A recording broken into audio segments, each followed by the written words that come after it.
Pierce Middle School Counselor Jeff Tunnicliffe, left, Waterford Truancy Coordinator Becky Staub and Pierce Middle School Counselor Annette Noble-Farmill discussed student absenteeism last week at Pierce in Waterford Township.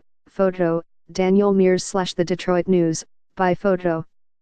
A push to address chronic absenteeism among students as part of Michigan's new federal education plan comes as the problem is getting worse. In Michigan, 15.6%, or 233,582 students, from K-12 were chronically absent in 2016-17, up from the year before at 14.7%.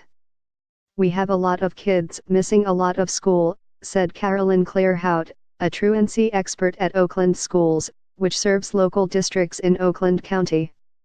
"We get it that this is what we need to have districts focus on."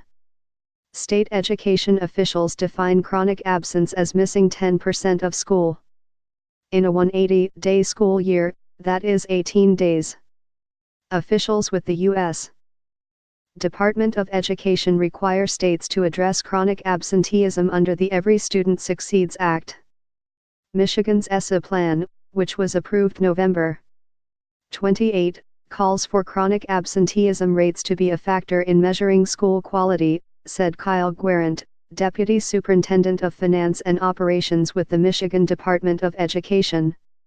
And for the first time this school year, Guerrant said, Michigan education officials are requiring all school districts to report suspension data for all student populations, not just special education, so they can review how suspensions are impacting student attendance and chronic absenteeism rates. "It's important that we know why kids are being suspended. It will help us have better conversations with districts. How can they better support students in a teaching way? There is a way to address behavior and keep them in school," Guerrant said. Education experts say chronic absenteeism, which starts as early as preschool and kindergarten, increases the likelihood that children are unable to read well by third grade, fail classes in middle school and drop out of high school. "The reality is they are missing school, no matter what the reason is," Guerrant said. "The data is clear on the negative outcomes. If you aren't there, you aren't being successful." As the days go by, missing school a few days a month may not seem like much, but educators say if you do the math, it adds up. Being absent 2 days a month during the school year amounts to 4 weeks of missed instruction.